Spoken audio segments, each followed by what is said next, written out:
कदम मिलाकर चलना होगा, कदम मिलाकर चलना होगा। बाधाएं आती है आए, हृदय प्रलय की घोर घटाए, पांवों के नीचे अंगारे, सर पर बरसे यदि ज्वालाएं, निज हाथों से हंसते हंसते आग लगाकर चलना होगा, कदम मिलाकर चलना होगा। एक कवि हृदय राजनेता जिनको स्वयं को उनकी अपनी कविताएं प्रेरणा देती थी, जो अपनी अंतरात्मा की आवाज़ को किसी भी तरीके के जोड़ तोड़ और जुगाड़ से ज़्यादा महत्व देते थे। एक ऐसे शख्सियत जिन्होंने अपने शब्दों के माध्यम से ऐसी प्रेरणा बिखेरी है कि उनके जाने के बाद भी उनके शब्द हमें आज भी प्रेरणा देते हैं, मोटिवेशन देते हैं।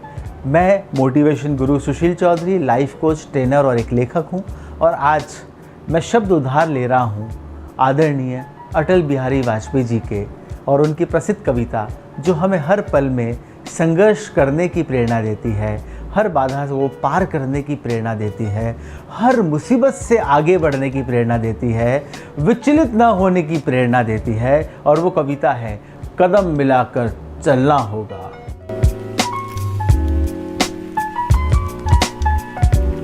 बाधाएं आती हैं आए, गिरे प्रलय की गोर घटाएं, पाँवों के नीचे अंगारे, सिर पर बरसे यदि ज्वालाएं, निज हाथों से हंसते हंसते आग लगाकर जलना होगा, यानी अपने ही हाथों से लगाई आग में जलना होगा, कदम मिलाकर चलना होगा, कदम मिलाकर चलना होगा। हास्य रुदन में, तूफानों में, हास्य और रुदन यानी जीवन में प्रसन्नता भी है, विलाप भी है, उन सब के बीच भी हमें तटस्थ होकर हास्य रुदन में, तूफानों में, अमर असंख्यक बलिदानों में जब युद्ध चल रहा होता है और यहाँ पे कवि के मन में 1962 का भारत चीन का जो युद्ध का विहंगम दृश्य है उनके सामने है, लाशें बिछी हुई है अपने साथियों की, उसके बीच में भी हमारे देश का सैनिक, हमारे देश का जवान अपने प्राणों को न्यौछावर करने के लिए तैयार है और दुश्मन के छक्के छुड़ाने के लिए तैयार है।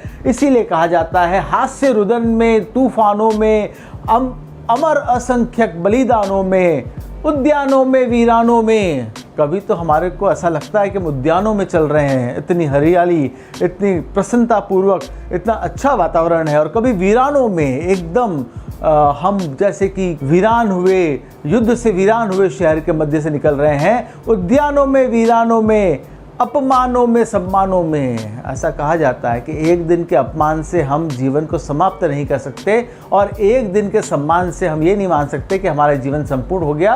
ये अस्थायी जीवन की चीज़ें हैं। तो अपमान एक दिन का है, हम उस अपमान को बाद में सम्मान में बदल सकते हैं और हमारी गलती से हमारा सम्मान अपमान में बदल सकता है। इसीलिए कवि कहते हैं, उद्यानों में, वीरानों में, अपमानों में, सम्मानों में, उन्नत मस्तक, उभरा सीना।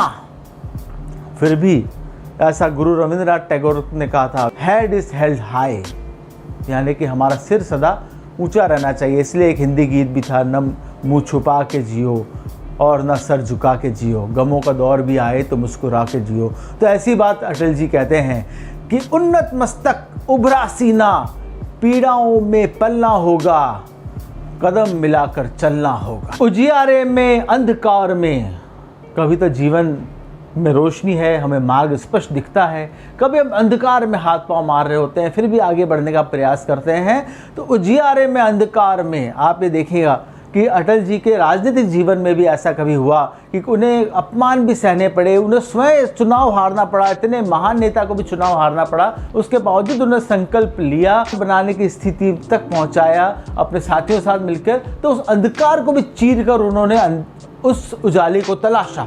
उजियारे में, अंधकार में, कल कछार में, बीच धार में। थोड़ा सा हिंदी आजकल लोग कम समझते हैं, इसलिए इन कविताओं को बार बार लोग गाते नहीं हैं, उन्हें लगता है इसका अर्थ मुझे नहीं आता है। और अटल जी तो एक ऐसे विदेश मंत्री के तौर पर भी संयुक्त राष्ट्र संघ की सभा को हिंदी में संबोधित करने वाले भारतीय विदेश मंत्री थे, तो इसलिए वो हिंदी से इतना प्रेम करते थे और हिंदी के शब्दों में ऐसी रचना रचते थे। तो थोड़ा आपको समझना होगा, कल कछार जो नदी के किनारे, पानी के किनारे का जो नम वाला एरिया होता है, जहाँ हमको बड़ा आनंद की अनुभूति होती है, हम पानी को देखते हैं, वहाँ गीली मिट्टी पर चलते हैं, कछार की जो मिट्टी होती है, तो कल कछार में, और दूसरा बीच धार में। तो कल कछार में बीच धार में, यानी कि कभी तो आप नदी के किनारे पर हैं, आनंद का अनुभव कर रहे हैं, और कभी आप बीच धार में फंस गए हैं कि कैसे निकलेंगे इस बीच धार के बीच में से, हम कैसे अपने आप को पार लगाएंगे। कल कछार में बीच धार में, गोर घृणा में पूत प्यार में।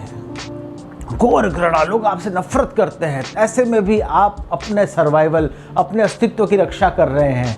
घोर घृणा में पूत प्यार में, प्रेम भरा जो आपको लोगों का स्नेह मिल रहा है, उसके अंदर भी क्षणिक जीत में, है ना, जीत कई बार क्षणिक होती है।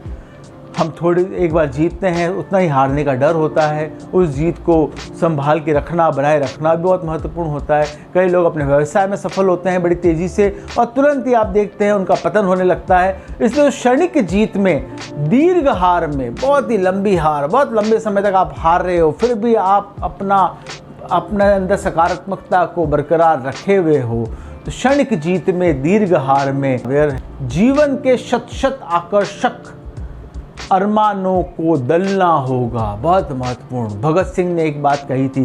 भगत सिंह को जब जेल में रखा गया और ये तय था कि उन्हें फांसी होने वाली है, तब भगत सिंह ने कहा, मैं और मेरे साथी भी युवा हैं, हमारे भी अरमान हो सकते थे, हम भी अन्य युवाओं की तरह जीवन का वो आनंद ले सकते थे, पर हमारा आनंद तो कहीं और छुपा है।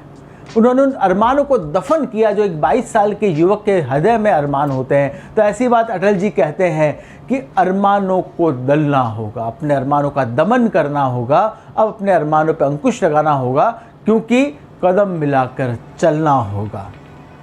सम्मुख फैला अमर ध्येय पथ, आपका ध्येय पथ, आपका गोल, आपका लक्ष्य सम्मुख फैला हुआ है, जहां आपको पहुंचना है। हम अक्सर आसपास के आनंद की ओर भटक जाते हैं और हमारे जीवन का जो अल्टीमेट गोल या लक्ष्य होता है उसकी तरफ हम नहीं देख पाते और उस रास्ते से हम थोड़ा सा इधर उधर हो जाते हैं। इसलिए कविवर कहते हैं, सम्मुख फैला अमर ध्येय पथ, प्रगति चिरंतन कैसा इति अथ। प्रगति चिरंतन है, प्रगति को तो निरंतर प्राप्त करना है, प्रगति की ओर निरंतर बढ़ना है, तो कैसा इति अथ, कैसी समाप्ति और कैसी शुरुआत। समाप्ति और शुरुआत नहीं है ये सब, प्रगति चिरंतन है। तो प्रगति चिरंतन कैसा इतियत, सुस्मित हर्षित कैसा श्रमलत। सदा ही आप मुस्कुरा रहे हैं, हर्षित हैं, मुस्कुराहट के साथ और हर्ष के साथ अपने ध्येय पथ पे बढ़ रहे हैं। कैसा मानना कि मैं बहुत मेहनत कर रहा हूँ या फिर मैं निस्तेज हो रहा हूँ, बहुत थक गया हूँ। कैसा श्रमलत, न श्रम की बात करें न लत की बात करें, सिर्फ प्रसन्न रहें और प्रसन्नता से अपने उस ध्येय पथ की ओर बढ़ें। और असफल सफल समान मनोरथ, बहुत महत्वपूर्ण बात है। जैसा गीता में भगवान कृष्ण ने भी कहा है, हम कर्म करते हैं, फल की कामना नहीं करते हैं। तो मैं सफल होऊंगा या असफल होऊंगा, या आज मैं सफल हूँ आज असफल हूँ, तो समान मनोरथ हमारा होना चाहिए। तो सफल असफल समान मनोरथ, सब कुछ देखकर कुछ न मांगते। भारत माँ की शान में, भारत माँ की रक्षा में कितने जवान शहीद हो जाते हैं, अपना सर्वस्व न्यौछावर कर जाते हैं, फिर भी वो हमसे कुछ नहीं मांगते हैं। सब कुछ देते, कुछ न मांगते। एक सच्चा शहीद जो देश के लिए कुछ भी कर सकता है, बदले में कुछ उम्मीद नहीं रखता है। सब कुछ देकर कुछ न मांगते, पायस बनकर ढलना होगा, एक बारिश की तरह बरसना होगा, वर्षा की बूंदों की तरह नीचे आना होगा, पायस बनकर ढलना होगा, कदम मिलाकर चलना होगा। कुछ कांटों से सज्जित जीवन, एक ऐसा जीवन जिसमें घास का बिछोना है। महाराणा प्रताप को याद कीजिए, घास के बिछोने पे सोते थे, घास की रोटी खाते थे, आत्मसम्मान से समझौता नहीं करते थे। तो सचमुच अटल जी के मन में शायद महाराणा प्रताप की छवि रही होगी। यह लिखते वक्त, कुछ कांटों से सज्जित जीवन, उनका जीवन उस घास के बिछोने और कांटों से ही सज्जित था। उन कांटों के बीच में रहना, घास के बिछोने में सोना, प्रखर प्यार से वंचित यौवन। याद कीजिए हमारे युवा क्रांतिकारियों, कितने सारे, हम तो गिनती भी भूल गए, हम उनके नाम भी भूल चुके होंगे, जो अपनी भरी जवानी में, हेमू कालानी 18 वर्ष की उम्र में फांसी पे चढ़ गए।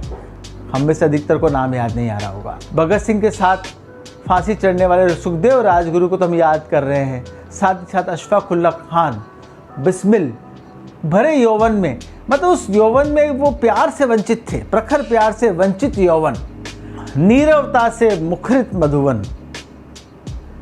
ऐसा मधुवन जो नीरवता से मुखरित है, नीरवता, और परहित अर्पित अपना तन मन। खुद का तन मन हम अर्पित कर रहे हैं दूसरों के हितों के लिए।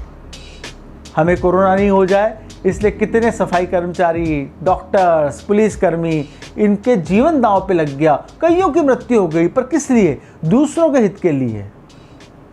इस समाज में आज भी ऐसे लोग हैं, इस देश में आज भी ऐसे लोग हैं जो दूसरों के लिए अपने जीवन की परवाह नहीं करते हैं। इसलिए शायद हम सुरक्षित हैं, शायद हम एक अच्छी ज़िंदगी जी पा रहे हैं, क्योंकि परहित के लिए अपना सब कुछ अर्पण करने वाले लोग आज भी हैं। तो जीवन को शत आहुति में, जीवन उनके लिए आहुति बन चुका है, 100 बार आहुति में अपने आप को अर्पित कर रहे हैं। जीवन को शत आहुति में जलना होगा, गलना होगा, कदम मिलाकर चलना होगा, कदम मिलाकर चलना होगा। उम्मीद है महान कवि, विचारक और प्रखर राजनेता आदरणीय अटल बिहारी वाजपेयी जी की ये पंक्तियाँ हम सदा स्मरण करें और हम इनसे कुछ प्रेरणा प्राप्त करें, ताकि हम हमारे देश, हमारे समाज के लिए कुछ अच्छा कर पाएँ और हम स्वयं भी एक अच्छे नागरिक बन पाएँ। अटल जी को शत नमन करते हुए आप सभी का बहुत बहुत धन्यवाद। अगर आपको मेरी ये बातें अच्छी लगी हो तो आप अवश्य ही मेरा चैनल सब्सक्राइब करें और नोटिफिकेशन बटन को ऑन करिए, ताकि मुझसे जुड़े रहें। मैं आगे भी आपके लिए कुछ और बातें लाता रहूँगा। साथ ही ये जो प्रयोग है महान कवि की इस कविता से मोटिवेशन प्राप्त करना, तो ये प्रयोग कैसा लगा कमेंट करके इस वीडियो के नीचे मुझे ज़रूर बताएं। आपका बहुत बहुत धन्यवाद। जय हिंद, वंदे मातरम।